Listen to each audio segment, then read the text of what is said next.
BYD unveiled the new BYD Ocean M hatchback at the 2024 Beijing Auto Show, which the proper launch is not actually scheduled yet, so we don't know, but it's set to be the third quarter of this year. So what do we know about it? A fair bit, actually. So they actually have mentioned it using the BYD Blade batteries that are coming out in August, the V2 battery. I'm dubbing it the V2 Blade battery. I don't know if anyone else is doing that. But it is really, it's the second version of it, basically. So BYD said it's the industry's first rear-wheel drive performance hatchback. I don't think so, personally. I think that was the MG4. Basically, I think the MG4 was the modern electric hatchback that people just loved, and they thought it was kind of a driver's car. The motor was in the rear, and that was really, really good. I don't think you would say that it's a hatchback if you drove around in the 80s or the 90s, if you got used to the Ford Fiesta or a Vauxhall Nova, that sort of thing. It's quite different to that, but modern day times, it's kind of like the Cupra Born, it's like a big hatchback, but it is relatively a hatchback compared to an SUV, that sort of thing.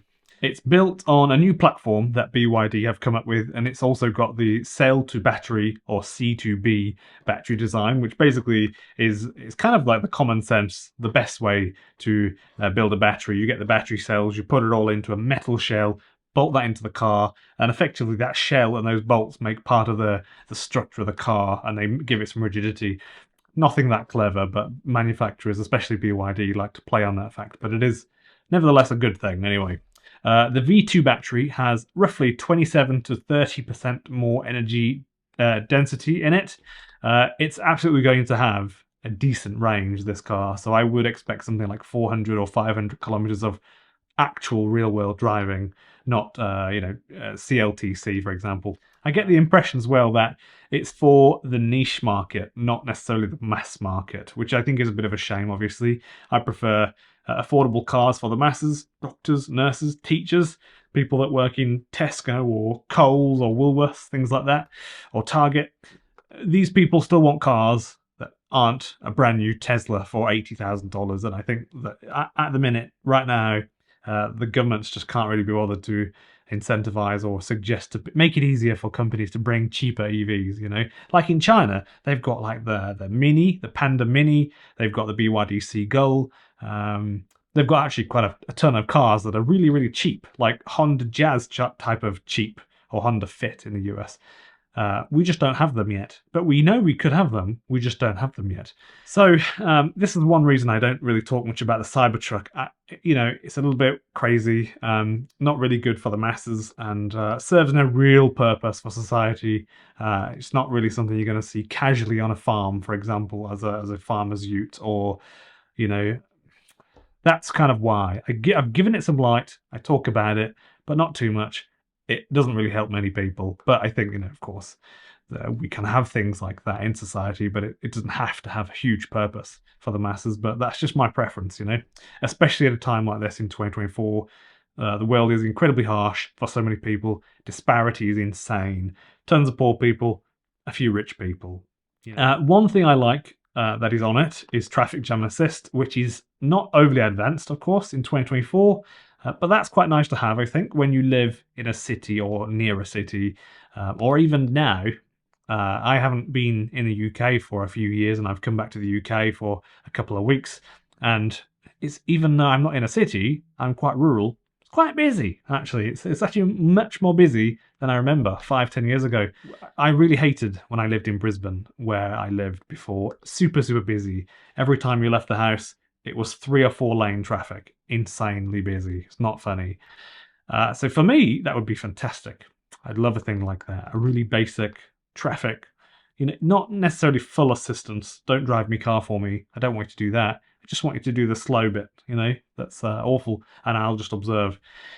Nobody has a clue about the price, literally, but it's probably going to be about, I reckon, BYD Atto 3 type of money, maybe a bit more, something like that. In 2024, when a company like BYD make a sporty electric car like this, they stick a premium on it. They really, really do. If you don't know about the new V2 Blade batteries from BYD, they will pretty much, I think, be in most of their cars, all of their cars in the next few years. 27% more energy density, maybe a little bit more. Still in the blade format or prismatic shape, if you want to be accurate. And it's super practical, and it's a very practical way to stack cells in a battery casing, and very easy to extract heat from them relative to some other shapes, simply because they're long, straight, flat cells, basically. So for this reason, they're actually really, really fancy, fantastic, easy to make, relative to a lot of other batteries, cheaper to make than other batteries, safer than other batteries, easier to extract heat from. So for this reason, they're a fantastic battery. They're, really cheap and easy to make, quick to make as well. And to give you an idea of what makes them up, very, very briefly, the cathode of a LiFePO4 battery consists primarily of iron phosphate, otherwise known as LiFePO4, as the active material. And there are no real horrible things in these batteries, such as cobalt. So to break down a basic battery chemistry in the absolute simplest terms, you have an anode, a cathode, electrolyte. That's basically, in a nutshell, what's going on. LiFePO4 batteries, LFP batteries, like the blade batteries, use iron phosphate as the cathode material instead of cobalt-based materials. Cobalt is known for its high energy density, really, really good, but commonly used in lithium-ion batteries to improve their performance. Cobalt extraction, not a very reasonable thing to do, I don't think, not this day and age anyway. That can raise a lot of environmental and ethical concerns due to the issues that arise from mining practices, human rights violations as well, where they do that. It's pretty serious stuff.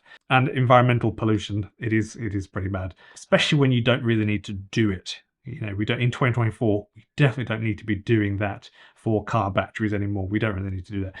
It's also a bit crap if there is cobalt involved in a fire of any sort, because basically cobalt, when it burns, produces its own oxygen, which then in turn feeds the fire to make the fire noticeably more ferocious and longer lasting.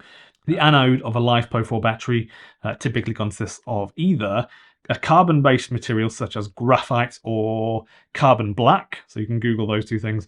They serve as the host material for the lithium ions during charge and discharge cycles. The electrolyte, this is the hot topic these days, that is a conductive solution, such as a kind of a liquid or a gel that facilitates the movement of lithium ions between the cathode and anode during its cycles, charge cycles, discharge cycles. So the electrolyte in a LiFePO4 battery is typically a lithium salt dissolved in a solvent, which as solvents such as ethylene carbonate, otherwise known as EC, or propylene carbonate, PC, which provides high ionic conductivity and a lot of chemical stability relative to other things.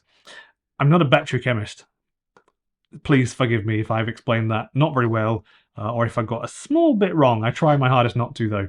There is a huge amount of stuff in a battery that you probably don't expect, such as, interestingly, in an 18650 battery cell, you have a little valve that disconnects the positive terminal inside when there is too much pressure from the gases that are being internally produced. So it's quite common to notice that a battery simply just doesn't do anything when you connect a multimeter to it, positive, negative. It's as if it's not connected, as if it's broken inside. That is actually true. There is actually what is called a current interrupt device built into an 18650 cell. When the pressure opens up, it pushes it apart too much. Literally inside, internally, the positive is just disconnected inside. Commonly, people do these days. Batteries are expensive, and the battery could still work perfectly fine, although there's a compromised level of safety there. You can do what is called a CID reset, where you basically stick a flat screwdriver in the top of it and push inwards, and you bend it, and you will often hear a hiss. I have done this a few times. Not very safe to do it, and I would only ever use it in maybe like a torch or something like that, and I'd be very mindful about it, and I would maybe do it on some very specific things that I'll use temporarily for a day or two, but for sure you wouldn't do this in anything that you want reliability and safety from. While you're all here, still watching, I ask you all if you wouldn't mind subscribing, because it's free. It really helps my channel grow on YouTube, and it helps boost it a bit. That really would help me. So if you could do that, that would be really nice. If you're watching this, you're probably, like a lot of people, interested in electric cars and tech and things like that. And it really doesn't cost you anything. I also have Patreon if you want to chuck me $1, or YouTube memberships. You can just click on my channel. I have the links there. And you can become a member, and it's about $1 a month, I think. That literally just helps me pay the bills and keep making content about EVs and technology pertaining to EVs. I'm just curious to know if you could buy this car from what I've said. So BYD Atto 3 price, 30% more range, so 400 or 500 kilometers realistically. Looks a bit sporty, a little bit hatchbacky like this. Would you genuinely consider buying one? Not necessarily buy one, but just be tempted and then go and test drive one. Would you? Let me know in the comments below.